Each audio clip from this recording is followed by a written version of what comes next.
नमस्कार प्यारे साथी, मैं राहुल पालीवाल आप सभी का स्वागत करता हूं आपके अपने परिवार रोजगार विद अंकित में। उम्मीद है आप सभी स्वस्थ मस्त और बहुत अच्छे होंगे। तो चलिए दोस्त, आज की क्लास को हम शुरू करते हैं बिना किसी देरी के साथ। और हमारा बोर्ड बस थोड़ा सा अपने वास्तविक अस्तित्व को प्राप्त कर ले।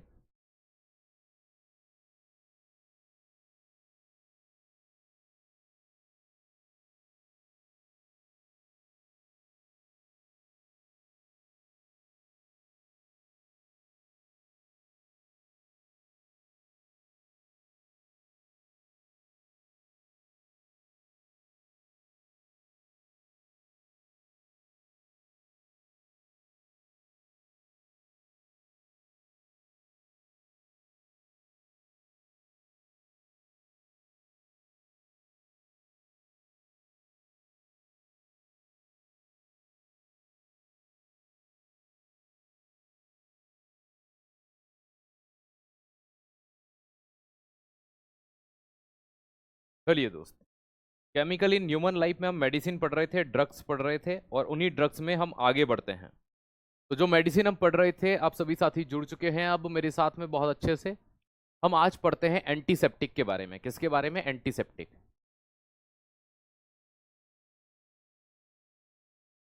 एंटीसेप्टिक को कहा जाता है पूर्तिरोधी। क्या कहते हैं इसको? पूर्तिरोधी कहते हैं। एंटीसेप्टिक को एक बेसिक से नाम से हम, आपने सुना होगा, एक टीवी में एड आता है, बोरो प्लस एंटीसेप्टिक क्रीम। क्या सर सुना है? तो ये जो केमिकल होते हैं, द केमिकल विच आइदर किल, याद रखिएगा, या तो ये मार सकते हैं, ठीक है, तो दोस्त याद रखिएगा, है ना। द केमिकल विच आइदर किल और prevent the growth of micro organism, तो वो केमिकल याद रखिएगा।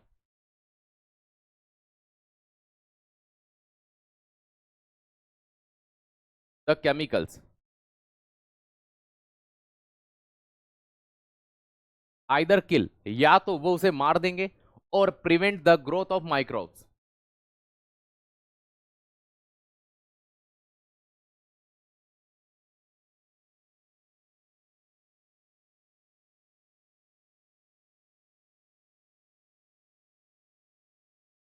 या उनकी वृद्धि को रोक देंगे।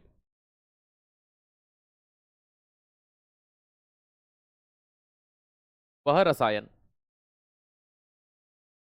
जो सूक्ष्म जीव को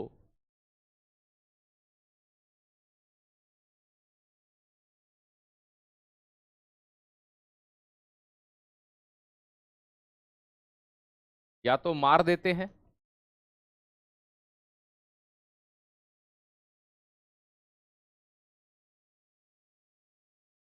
अथवा उनका विकास रोक देते हैं।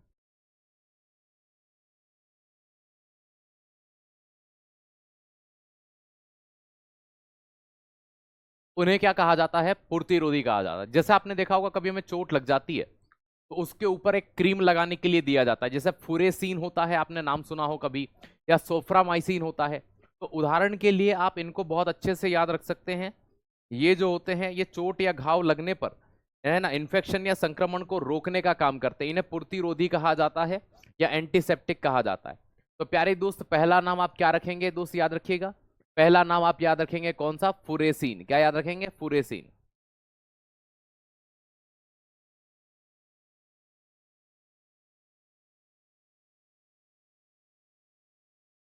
या दूसरे नंबर पर आप फिर क्या याद रख सकते हैं दोस्त? याद रखेगा सोफ्रामाइसिन। क्या बोलते हैं उसको? सोफ्रा, है ना, सोफ्रान बोलते हैं ना अपन, है ना, तो सोफ्रामाइसिन।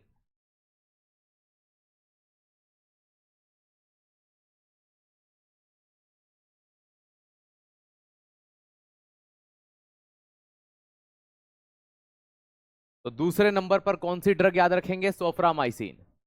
ठीक है।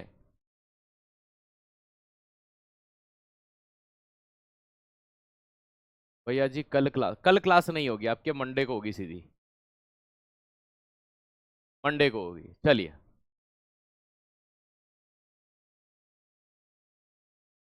एक आपने नाम सुना होगा अक्सर, डेटोल।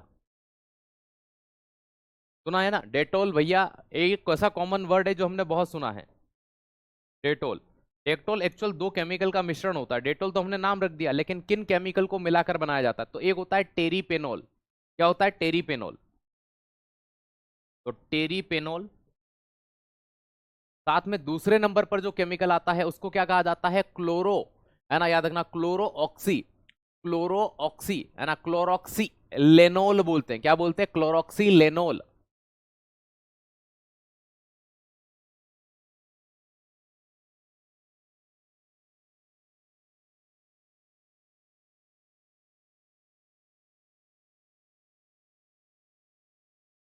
इन दोनों का मिश्रण होता है डेटोल, दोस्त याद रखिएगा। और अगर मैं आपसे बात करता हूं टेरीपेनोल की, तो टेरीपेनोल जो होता है इसका एज इट इज नाम यहां भी हो जाएगा टेरीपेनोल।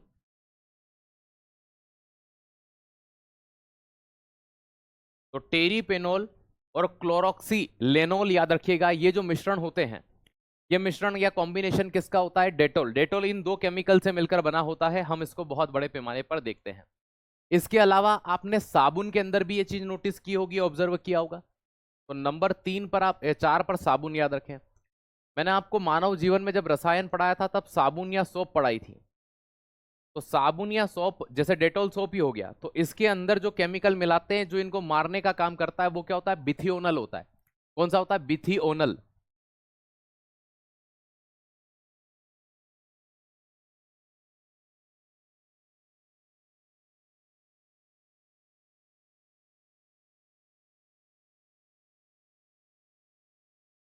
तो क्या मिलाया जाता है? बिथियोनल को मिलाया जाता है।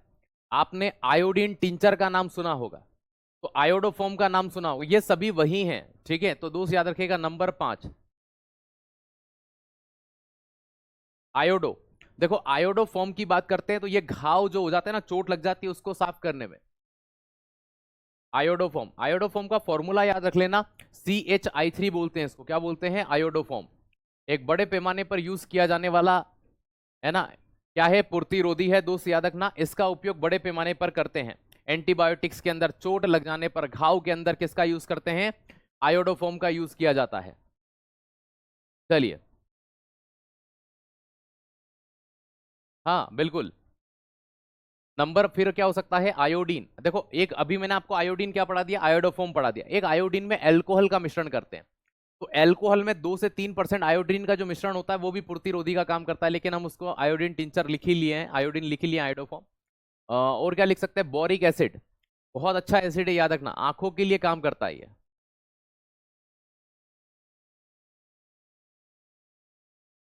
बोरिक अम्ल।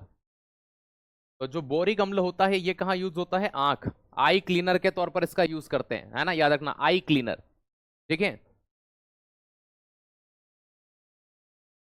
तो जो आंखें होती है, अगर उनमें ऐसा लग रहा है कि इन्फेक्शन हो रहा है तो बोरिक एसिड के आई ड्रॉप्स आते हैं, है ना, ये डाइल्यूट सॉल्यूशन होता है, ये है ना, याद रखिएगा, मतलब बहुत ज्यादा हेवी नहीं होता। आंखें जो होती हैं, है ना, एक पतला सा घोल होता है उसमें चिकनाहट बनाने का, और जो कुछ हानिकारक बैक्टीरिया होते हैं उनको हटाने का काम करता है। किसकी बात करी मैंने आपसे?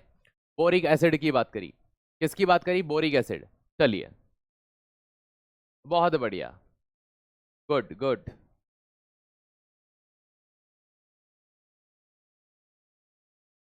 चलो नेक्स्ट पढ़ते हैं, डिसइंफेक्टेड। डिस इन देखो डिस का मतलब होता है ये एक तरह से रोकने वाले, और इन्फेक्टेंट मतलब इन्फेक्शन रोकने वाले, है ना। हिंदी में विसंक्रामक कह सकते हैं, या विसंक्रामक ही कह लेते हैं। विसंक्रामक तो जो संक्रमण, विसंक्रमी है ना।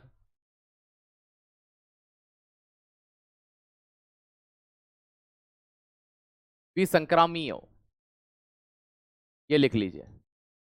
विसंक्रामक का बात करते हैं जो हमारे शरीर में इन्फेक्शन फैलाते हैं, उनको रोकने के लिए मुख्य रूप से जो जाना जाता है उसे डिसइंफेक्टेंट कहा जाता है। ये क्या होते हैं? ये भी एक तरह से माइक्रो ऑर्गेनिज्म के किलर होते हैं, किल माइक्रो ऑर्गेनिज्म, जो हमारे टिश्यू या हमारे शरीर पर अगर कहीं पनप जाए तो उनको नष्ट करने का काम करते हैं, है ना। अब इसका उपयोग हम कहां पर करते हैं? निर्जीव वस्तु पर करते हैं, है ना, हमारे शरीर पे नहीं करते। जैसे पोछे घर में लगा दिए, है ना भाई, कोई उपकरण आपने साफ कर दिया, जैसे कि हॉस्पिटल में पोछे लग रहे हैं, तो इसका यूज कहां करते हैं? सूक्ष्म जीव को मारने में। किल माइक्रो ऑर्गेनिज्म कहां यूज करते हैं? किल माइक्रो ऑर्गेनिज्म।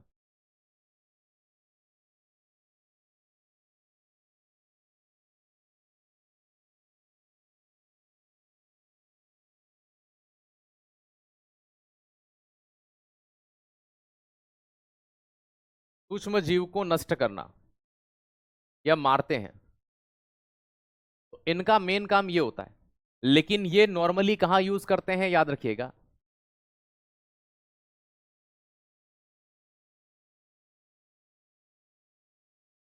इनका उपयोग निर्जीव वस्तु पर उपयोग होता है।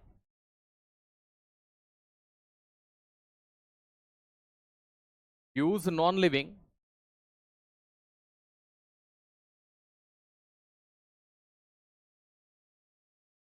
सब्सटेंस किसी भी निर्जीव चीज के ऊपर, है ना, नॉन लिविंग चीज के ऊपर या नॉन लिविंग पर्टिकुलर कह सकते हो किसी भी, अरे यार कोई भी चीज है ना, उपकरण हो गया, कोई भी चीज हो गया, कोई भी सिस्टम, तो या तो आप सब्सटेंस कह लो या निर्जीव कोई सिस्टम कह लो या फिर कोई अप्लायंस कह लो या उपकरण कह लो, जो कहना चाहते हो, इंस्ट्रूमेंट कह लो, जो कहना है ना। तो मैंने यहाँ सब्सटेंस लिख दिया, पदार्थ लिख दिया, पदार्थ में सारी चीजें आ जाती हैं।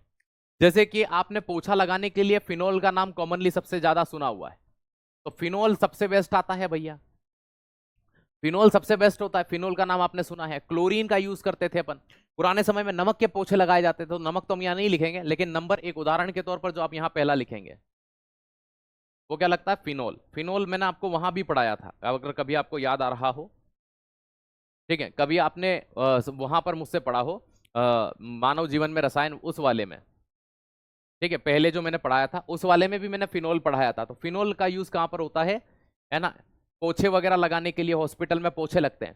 क्लोरीन का पानी, क्लोरीन जो होता है उसका उपयोग कहां करते हैं, पानी को साफ करने के लिए, तो याद रखना क्लोरीन वाटर ट्रीटमेंट में करते हैं, हिंदी में जल उपचार कहते हैं। तो पानी के अंदर अगर मान लीजिए कि कोई हानिकारक जीव होते हैं, तो वो भी इस तरह से उपयोग में लाए जाते हैं। इस तरह से हम सल्फर डाइऑक्साइड का भी यूज कर सकते हैं, है ना, डिसइंफेक्शन के रूप में, SO2 सल्फर डाइऑक्साइड। अगर मान लीजिए कहीं पर पानी का उपयोग नहीं हो सकता, लिक्विड का उपयोग नहीं हो सकता, अब ऐसी कंडीशन में जहां पर पानी और लिक्विड का यूज नहीं हो सकता, वहां हम गैस के तौर पर उनका उपयोग कर लेते हैं, ठीक है, ये चीज ध्यान रखना। और ऑपरेशन के जो थिएटर होते हैं जहां पे किसी व्यक्ति का ऑपरेशन किया जाता है, वहां तो फिनोल का भी यूज नहीं करते, वहां और खतरनाक चीज का यूज किया जाता है। किसका, दोस्त याद रखना, फार्मेल्डिहाइड, HCHO।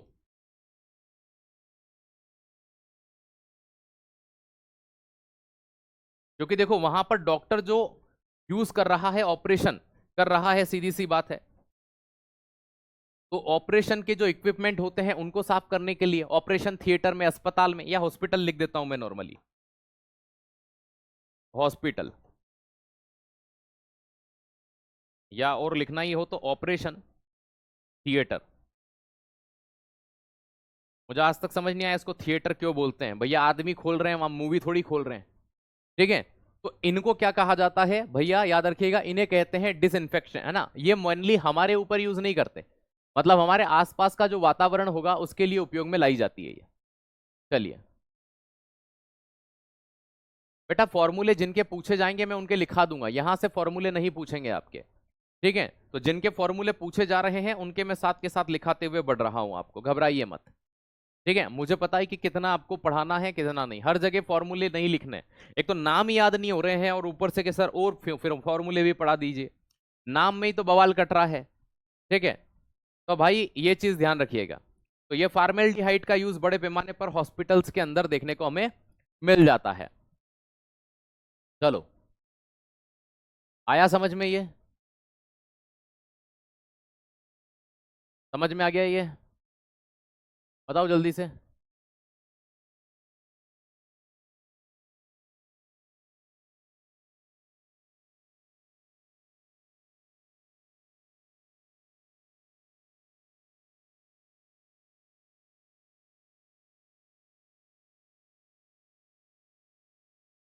गुड, है ना, ये इतने बहुत है यहाँ पर, इससे ज्यादा क्या ही पढ़ेंगे, 3-4 दिन से यही पढ़ रहे हैं। अब हमें जो नया टॉपिक शुरू करना है, ठीक है, न्यू टॉपिक पढ़ेंगे हम।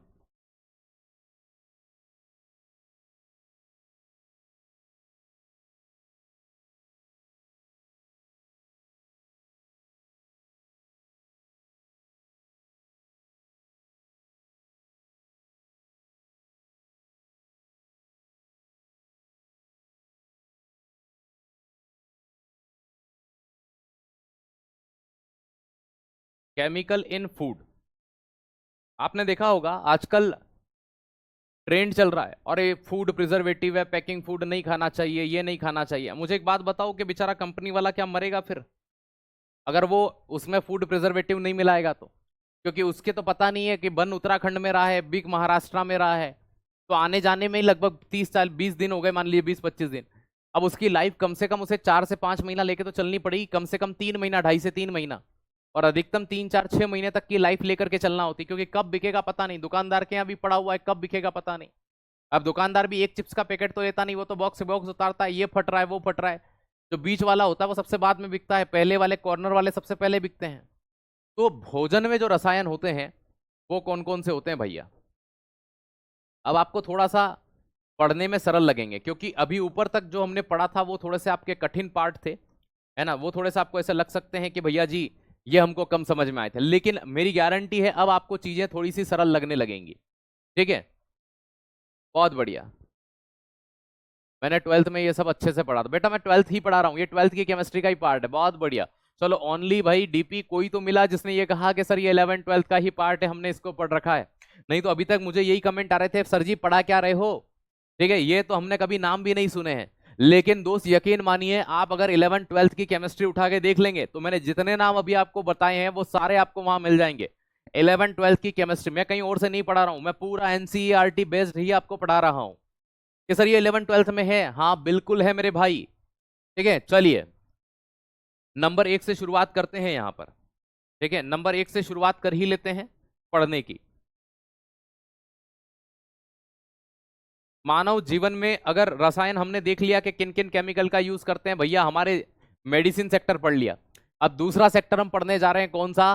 केमिकल इन फूड, भोजन के अंदर रसायन पढ़ने जा रहे हैं। ये टॉपिक चलेगा भैया लंबा, ये मैं समझना इसकी 4 क्लास हो गई। इस टॉपिक जो 3 टॉपिक आपको अलग अलग दिए हुए हैं, दैनिक जीवन में रसायन, केमिकल इन इंडस्ट्री, ये सब इसी में चलेंगे आपके, है ना। फूड में रसायन वगैरह सब एक साथ ही, बस ये हेडिंग बदलती जाएगी, जैसे अभी हेडिंग बदली ना, फिर हेडिंग नहीं आ जाएगी। तो पहले नंबर पर पढ़ते हैं आर्टिफिशियल स्वीटनर। क्या पढ़ते हैं? कृत्रिम मधुरक।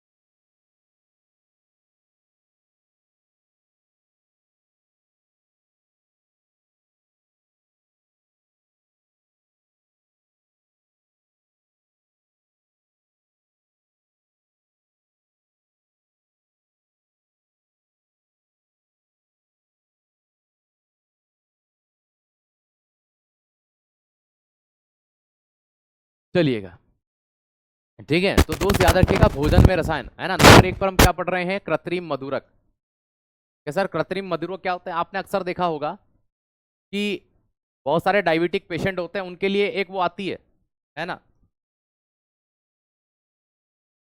देखो मैं आपको इमेज दिखाता हूं उसकी, है ना, एक इमेज दिखाता हूं मैं आपको, कभी आपने उस चीज को देखा हो।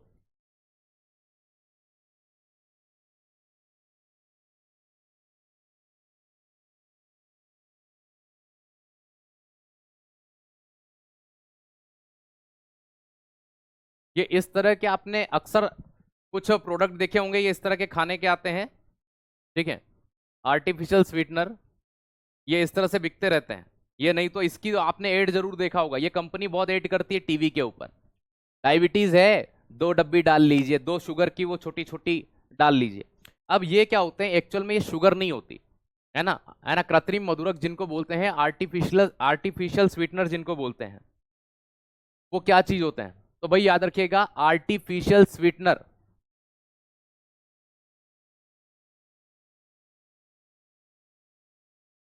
देखो स्वीट का मतलब तो मीठा होता है, ये तो आप जान गए ना, तो स्वीटनिंग एजेंट भी बोल सकते हैं हम इन्हें, स्वीटनिंग एजेंट ही लिख लो, क्योंकि यूज तो एज ए एजेंट ही करेंगे ना इनका। अब देखो, एक तो वो होता है जो नेचुरली पाया जाता है, ठीक है भाई। अगर हम बात करें टेबल शुगर जिसे बोलते हैं, वो क्या होती है? सुग्रोस। तो उसकी तो मैं बात यहां कर नहीं रहा, है ना, फिर भी आपको समझाने के लिए, पढ़ाने के लिए मैं बोल देता हूं। जैसे हमारी जो एक होती है टेबल शुगर, जो खाने की नॉर्मल शुगर होती है उसे हम क्या बोलते हैं, टेबल शुगर। क्या बोलते हैं, टेबल शुगर। जो खाने की टेबल पर रखी होती है उसका नाम क्या है, सुक्रोज। क्या नाम है, सुक्रोज। और फल के अंदर कौन सी पाई जाती है, फ्रक्टोज पाई जाती है। ये दो तो हमें बहुत अच्छे से पता है कि ये नेचुरली है, तो ये प्राकृतिक तौर पर पाई जाती है। एक कौन सी होती है, फलों में कौन सी शुगर होती है, फलों या फ्रूट के में, तो फ्रूट में कौन सी होती है भैया, फ्रक्टोज होती है। लेकिन ये जो शुगर है, ये आदमी के अंदर जैसे इंसुलिन की कमी हो जाती है तो वो डायबिटिक पेशेंट हो जाएगा। तो ये तो सुक्रोज हो गई और फ्रक्टोज हो गई, ये नेचुरल होती है।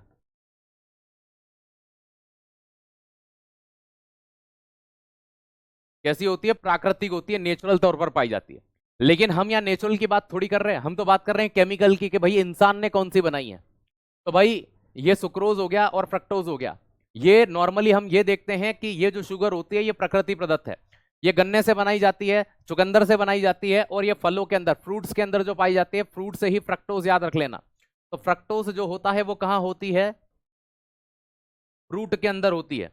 और आपकी सुक्रोज कहाँ होती है, तो दोस्त याद रख लेना, गन्ने से प्राप्त होने वाली को आप क्या बोलते हैं, सुक्रोज बोलते हैं। तो जो गन्ने से प्राप्त हो उसे क्या कहा जाता है, सुक्रोज कहा जाता है। क्या कहते हैं, सुक्रोज कहते हैं। उम्मीद है इतनी चीजें क्लियर होंगी। अब हम बात करते हैं आर्टिफिशियल, मतलब कृत्रिम की बात कर रहे थे। तो कृत्रिम मधुरक का मतलब, ये आर्टिफिशियल स्वीटनर जो होते हैं ये मिठास के लिए प्रयोग में लाए जाते हैं। तो दोस्त याद रखिएगा, है ना, ये जो होते हैं, अगर इनकी बात की जाए तो ये बहुत ज्यादा बड़े पैमाने पर यूज किए जाते हैं। फॉर दी एग्जाम्पल, जैसे नंबर एक पर आपने नाम कभी सुना हो सैकरीन का, किसका नाम सुना हो, सैकरीन का। तो भैया ये जो सैकरीन होती है ये इसी के अंतर्गत काउंट की जाती है। किसकी बात कर रहा हूं, सैकरीन की। ठीक है, तो सैकरीन। तो नंबर एक पर जो आपने पढ़ा वो क्या पढ़ा, सैकरीन पढ़ा। ठीक है दोस्त, याद रखना ये कृत्रिम मधुरक है। नंबर दो पर जो आप पढ़ेंगे वो होगा दोस्त, याद रखना, एलिटामी, है ना, या अलीताम कहते हैं। या एक होती है एस्पार्टेम। एस्पार्टेम को एक बाजार में किस नाम से बिकता है एस्पार्टेम, हाँ, न्यूट्रास्वीट। न्यूट्रास्वीट किसे कहते हैं, एस्पार्टम को। तो याद रख लेना, अगला न्यूट्रास्वीट। न्यूट्रास्वीट के नाम से आता है। जैसे मैं आपको गूगल पे बता देता हूं, देखना, है ना, इस गूगल पे देखना, मैं आपको न्यूट्रास्वीट लिखूंगा, आपको ऑटोमेटिकली आपको ये इस तरह के बॉक्स दिख जाएंगे। ये न्यूट्रास्वीट के नाम से ऐसे डब्बे बिकते हैं। इस न्यूट्रासिड के अंदर जो ओरिजिनल जो शुगर होती है जिसका नाम है वो एस्पार्टेम है। कौन सी है, एस्पार्टेम है। तो दोस्त याद रखना, न्यूट्रास्वीट बोलते हैं इसको, और एस्पार्टेम,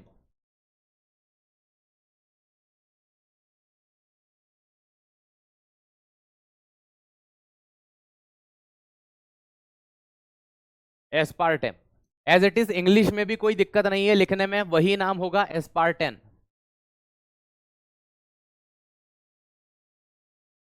ओके।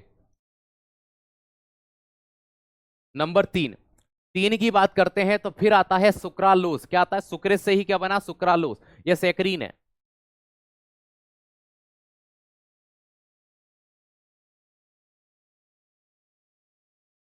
कौन आता है, सुक्रालोज आता है। और एक और लास्ट याद रख लेना, साइक्लामेट। क्या याद रख लेना, साइक्लामेट। ये सब कृत्रिम में आर्टिफिशियल है।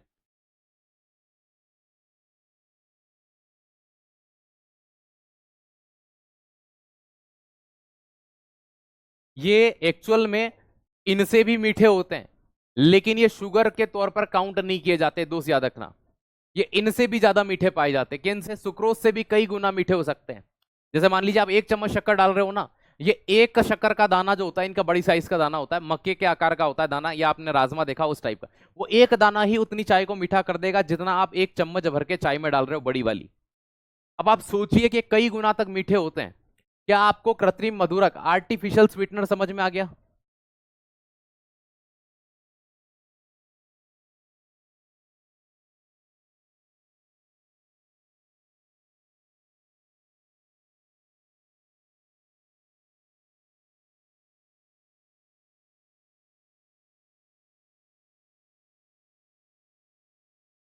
चलिए,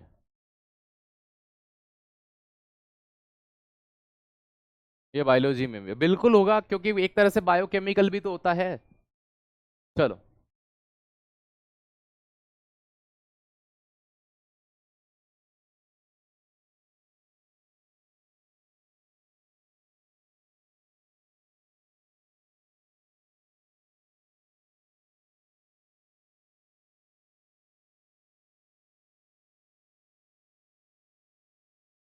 चलो बहुत बढ़िया।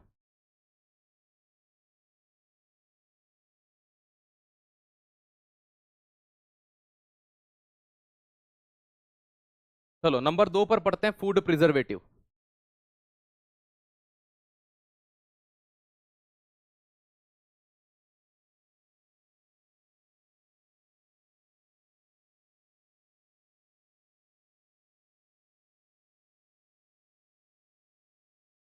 तो फूड फूड प्रिजर्वेटिव जो होते हैं, खाद्य परिरक्षक, ये क्या करते हैं दोस्त? अब सीधी सी बात है, नाम से स्पष्ट है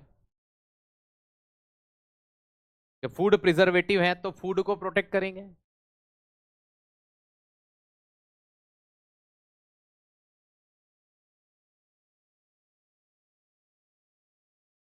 खाद्य पदार्थों की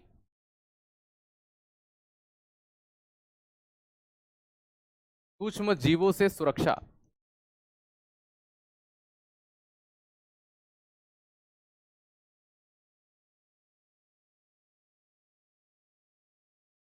फूड प्रोटेक्ट बाय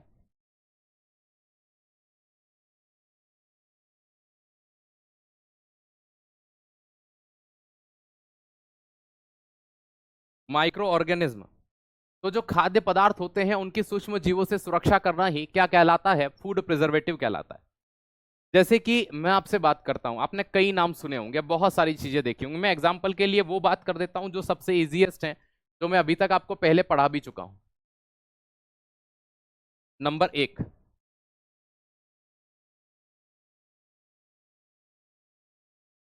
शक्कर या शुगर की बात कर लेते हैं। आपने मुरब्बा खाया है कभी?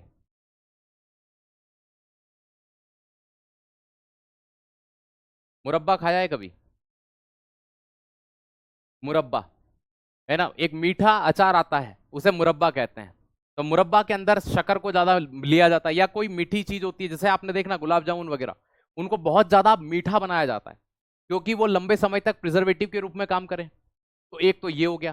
दूसरा आपका टेबल सोल्ट मतलब NaCl,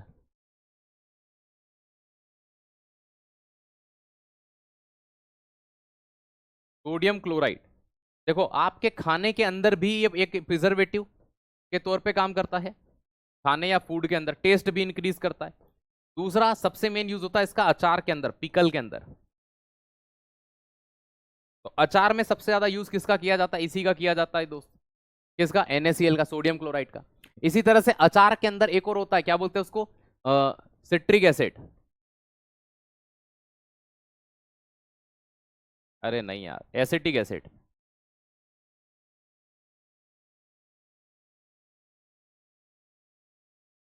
CH3COOH। इसका उपयोग कहाँ करते हैं? अचार में, पिकल में।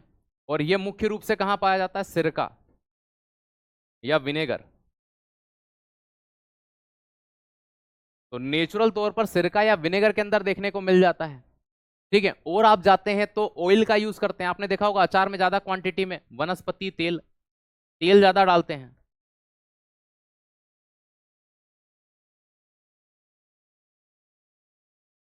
Vegetable oil. और क्या हो सकता है इसके अलावा? अगर आपके माइंड में कुछ आ रहा हो तो बताइए, फिर मैं केमिकल वाले तो मुझे पढ़ाना ही है।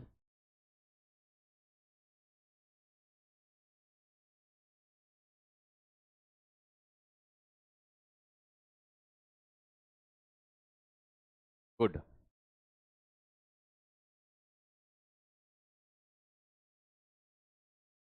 चलो, एक होता है प्रोपेनोइक अम्ल,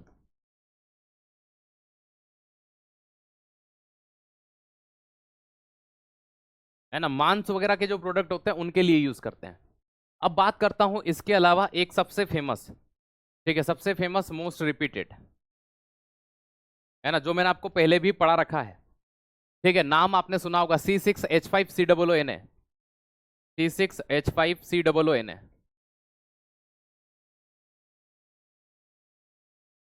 क्या कहा जाता है इसको? Sodium benzoate.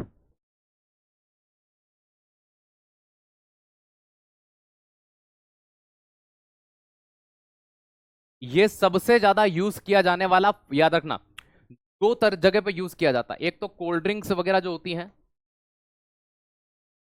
हिंदी में शीतल पेय पदार्थ बोलते हैं। एक वो फूड जो एसिटिक नेचर रखते हैं, अम्लीय खाद्य पदार्थ।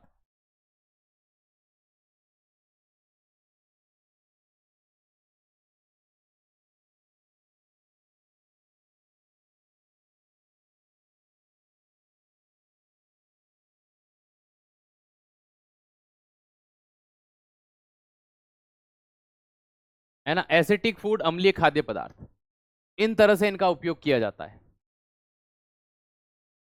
Very good.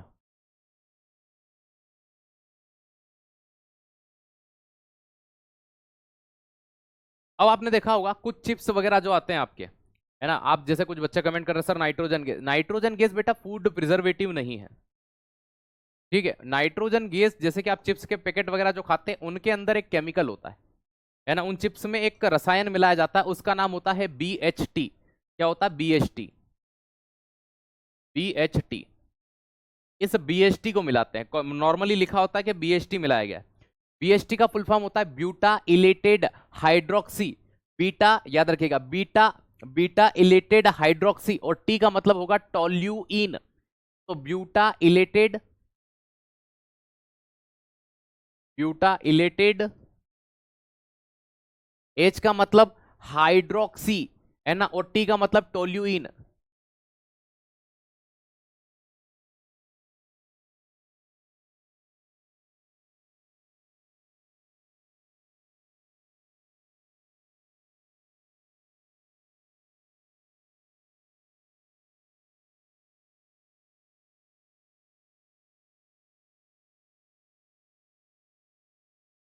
हाइड्रोक्सी,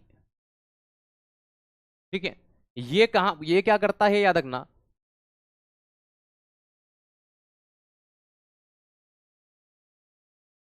ऑक्सीकरण, प्रिवेंट टू ऑक्सीडाइजिंग, ऑक्सीकरण को रोकता है।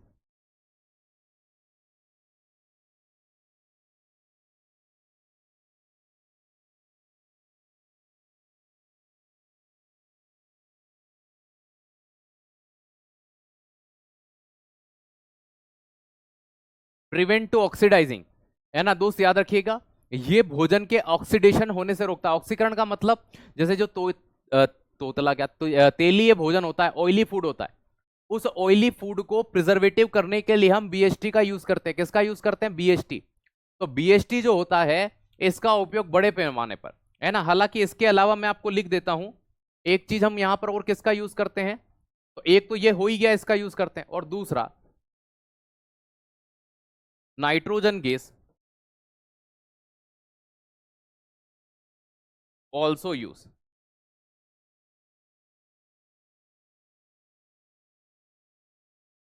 नाइट्रोजन गैस का प्रयोग भी करते हैं। चिप्स के पैकेट वगैरह में क्या करते हैं, वो यही करती है, वो ऑक्सीडेशन। जो ऑक्सीडेशन देखो क्या होता है, जो भी ऐसा खाद्य पदार्थ है जो तलकर बनाया जाता है, मतलब ऑयल में उसको मिक्स कर दिया, ऑयल में बना लिया। अब ऐसी कंडीशन में जिसको ऑयल में लेकर बनाते हैं, इंग्लिश में, इंग्लिश में, इंग्लिश में क्या वर्ड इंग्लिश नहीं लिखा मैंने? हाँ लिख देते हैं बेटा, कोई दिक्कत नहीं है, लिख देता हूँ, लिख देता हूँ, माफ कीजिएगा, ठीक है। मुझे कोई दिक्कत नहीं, मुझे कोई दिक्कत नहीं है बेटा, मुझे कोई दिक्कत नहीं है, लिख देता हूँ। ब्यूटालेटेड हाइड्रोक्सी, और एज इट इज लिखना होगा टोल्यूइन।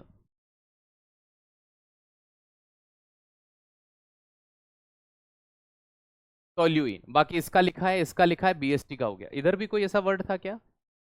प्रोपेनोइक एसिड को एज इट इज आप लिख देंगे प्रोपेनोइक एसिड, कुछ भी नहीं है।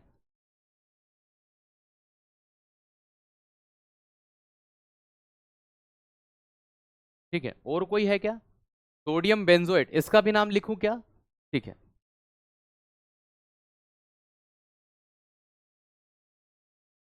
जो एज इट इज है, कुछ नहीं, जैसे राहुल को लिखते हैं ना, राहुल, वही है सोडियम बेंजोएट। ठीक है, बाकी तो लगभग लगभग सारे लिखे हुए हैं। Vegetable oil, propionic acid, acetic acid का तो आप लिख लेंगे कि ये भी लिखूं? इसका तो लिख लोगे कि ये भी लिखूं? बता ही दो यार। चलो लिख लेंगे सर, ओके ओके।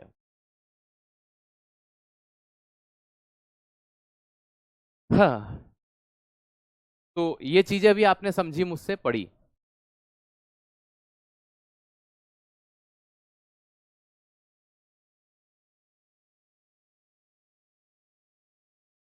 चलो बहुत बढ़िया। तो ये तो फूड वाले पढ़ लिए। अब पढ़ते हैं क्लीन, है ना, क्लींजिंग एजेंट। कौन से पढ़ते हैं? Cleansing agent.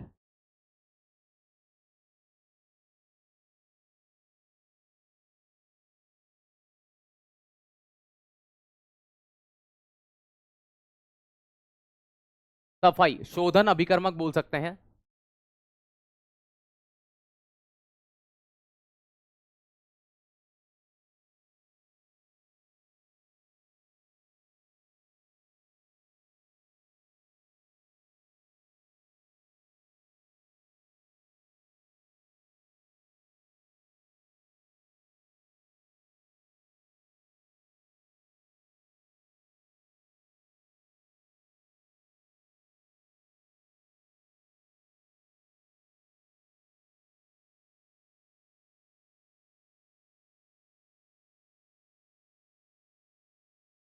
क्लींजिंग एजेंट पढ़ते हैं, है ना, सफाई अभिकर्मक।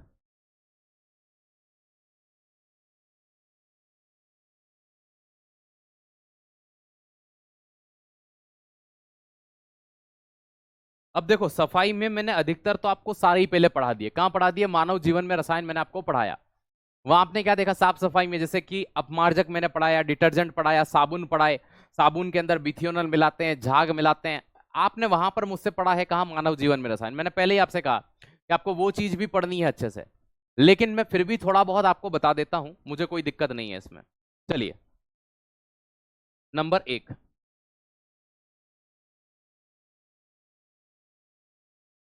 सोप या साबुन। साबुन का जो फॉर्मूला होता है, ठीक है, वो ध्यान रख लेना। एक होता है RCOO Na, और एक होता है RCOO K। जो साबुन के पोटेशियम लवण होंगे, है ना, जो साबुन के क्या होंगे? सोडियम और पोटेशियम लवण होंगे, है ना, वो मुख्य रूप से सोडियम से बनती है आपकी कठोर साबुन, और पोटेशियम से नहाने वाली साबुन। इसकी अगर वास्तविकता में और बड़े फैमिली क्या फॉर्मूले की ओर अगर आपको बढ़ना हो, तो हम इसका फॉर्मूला, अगर इसके वास्तविक चेन रिएक्शन के आधार पर इस आर की जगह उस ग्रुप को अगर रखें, तो इसमें 15 से 18 कार्बन परमाणु होते हैं। दोस्त याद रखना, साबुन के अंदर कितने? 15 से 18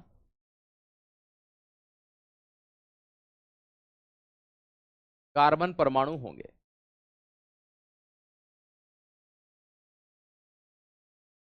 15 to 18 कार्बन एटम क्या होंगे? दोस्त याद रखना, परमाणु होंगे। इससे कम नहीं हो सकते, इससे ज्यादा नहीं हो सकते। जैसे कि एक साबुन का एग्जाम्पल मैं इसी से आपको देता हूं। अगर इससे एक साबुन बनानी है तो C17H35 हो जाएगा। C17H35COO।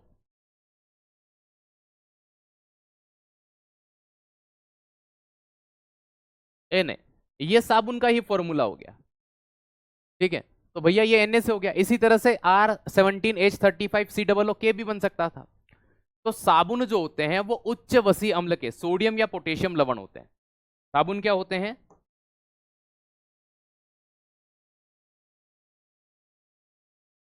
साबुन उच्च वसी अम्ल के,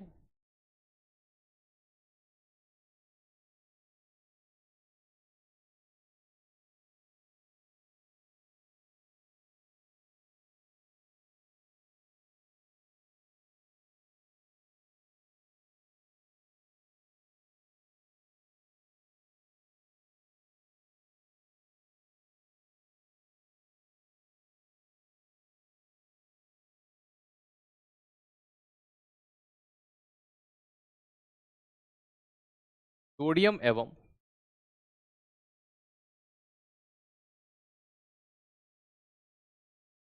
पोटेशियम लवण है।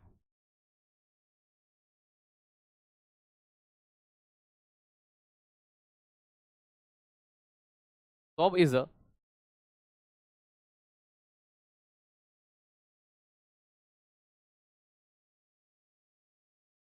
High fatty acid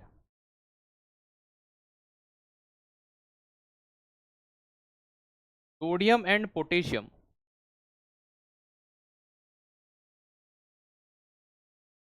salt.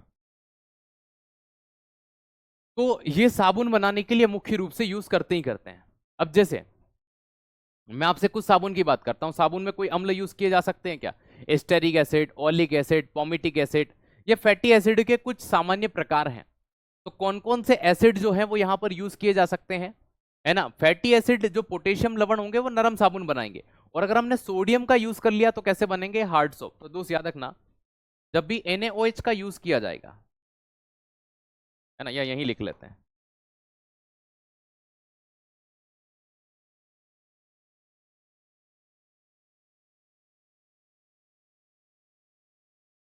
Sodium hydroxide, तो बनने वाले साबुन कैसे होंगे? हार्ड सोप, कपड़े धोने वाले।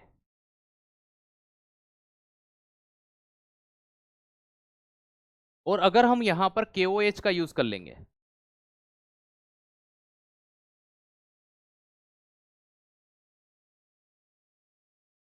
पोटेशियम हाइड्रोक्साइड का, तो कौन से साबुन बनेंगे?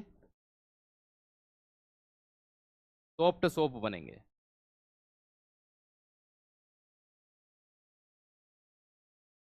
मृदु साबुन बनेगा, मतलब नहाने वाले साबुन। अब इनमें कौन कौन से एसिड यूज होते हैं साबुन के अंदर वो देख लो, ठीक है? अगले पेज पे ही ले लेता हूं, क्योंकि हिंदी इंग्लिश दोनों नहीं आ पाएंगे।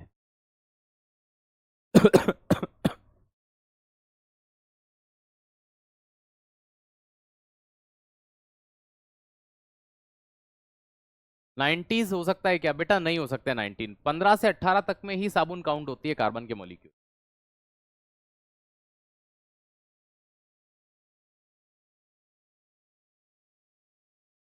ओके,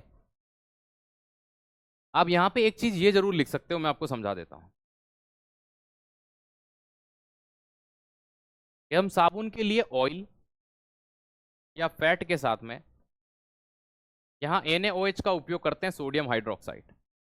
तो यहां पर बनने वाला जो प्रोडक्ट आता है, ठीक है, वो आता है सोप के साथ में ग्लिसरॉल।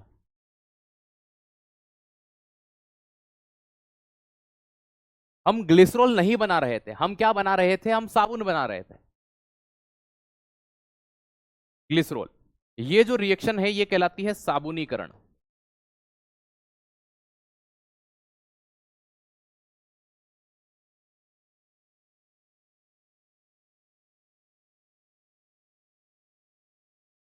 क्या कहलाती है? साबुनीकरण कहलाती है, सोपोनोफिकेशन कहलाती है।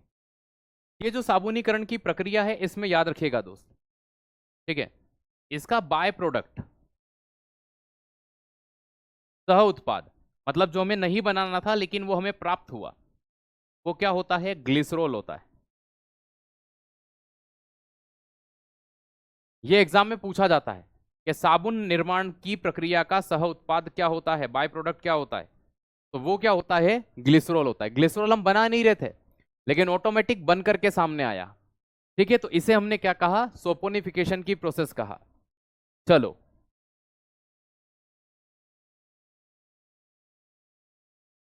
हाँ हाँ, कोई दिक्कत नहीं है, बिल्कुल बिल्कुल कोई इशू नहीं।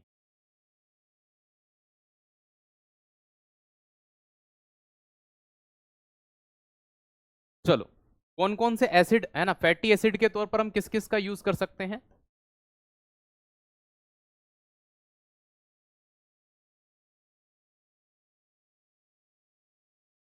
तो यहां पर आप नंबर एक जिसका उपयोग कर सकते हैं, नंबर दो, तीन ऐसे अम्ल हैं जिनका उपयोग बड़े पैमाने पर किया जाता है। नंबर एक पर याद रखिएगा, जो आप सबसे ज्यादा यूज कर सकते हैं वो होता है स्टीयरिक एसिड। नाम इतने, स्टीयरिक एसिड, ठीक है, इंग्लिश लिख दूंगा मैं, घबराइएगा। ओलिक एसिड कौन सा होता है? ओलिक अम्ल। और तीसरा केमिकल कौन सा होता है? पॉमिएटिक, ठीक है, या पामिएटिक बोलते हैं।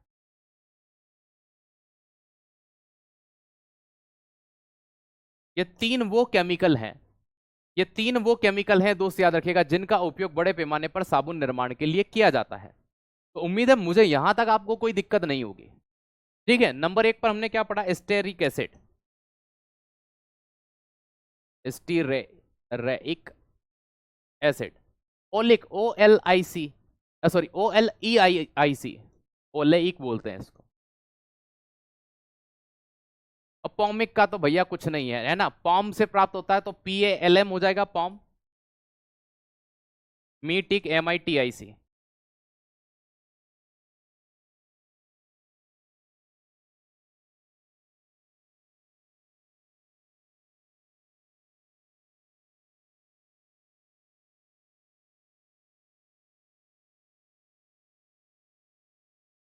चलो ठीक है, ये एसिड यूज किए जाते हैं साबुन बनाने के लिए। अभी खत्म नहीं हुआ है साबुन। हाँ, आप सोचे साबुन खत्म हो गया है क्या सर? नहीं, अभी तो और नहाना बाकी है।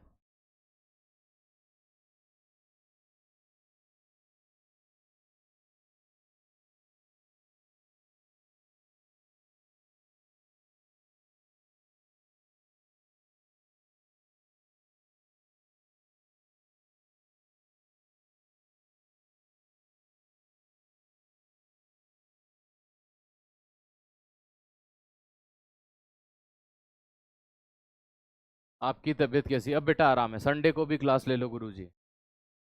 ठीक है, PYQ, अरे बेटा एक बार सिलेबस तो हो जाने दो यार। ठीक है, मैंने आपसे कहा है रोज रोज एक ही चीज, मतलब मुझे समझ में नहीं आता वास्तविकता में आप AWTPO की तैयारी कर रहे हैं, आपको अगर दो रोज टीचर हर क्लास में बोलता है वो याद नहीं होता है, तो ये कैसे याद रखते होंगे आप? जब मैंने बोला है कि आपके कैटलिस्ट और इस टॉपिक के प्रश्न में जब ये टॉपिक कंप्लीट हो जाएगा तब करवाऊंगा। कब करवाओगे? रोज आके एक ही चीज पूछना है, तो मुझे एक बात बताओ, तुम क्या याद करते होंगे जब तुम्हें रोज टीचर बोलता है? एक नॉर्मल बात याद नहीं है तो तुम्हें क्या पता होगा कि भारत की राजधानी क्या है? मतलब रोज मेरे मन में एक जिज्ञासा उत्पन्न हुई, आपको क्या ही याद होता होगा फिर ये?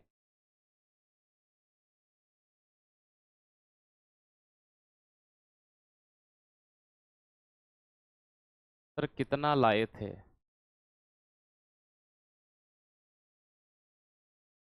ठीक है, नहीं बेटा, अब आपकी क्लास मंडे को ही होगी, कल भी नहीं होगी, सीधे मंडे को होगी। अब आपके MCQ में ही करवाऊंगा, क्लास के अंदर ही करवाऊंगा। ठीक है, आज के लिए इतना बहुत है, लगभग 11 स्लाइड मैंने पढ़ाई है, 2 पेज के आसपास है, इसको याद करना अच्छे से। मैं आपको कम कम इसलिए पढ़ा रहा हूँ कि ये थोड़ा सा टफ पार्ट है, जब सरल शुरू हो जाएंगे तो फिर इतना समय नहीं मिलेगा। चलिए, थैंक यू सो मच, जय हिंद जय भारत, मिलते हैं मंडे के दिन, तब तक के लिए स्वस्थ रहें, थैंक यू।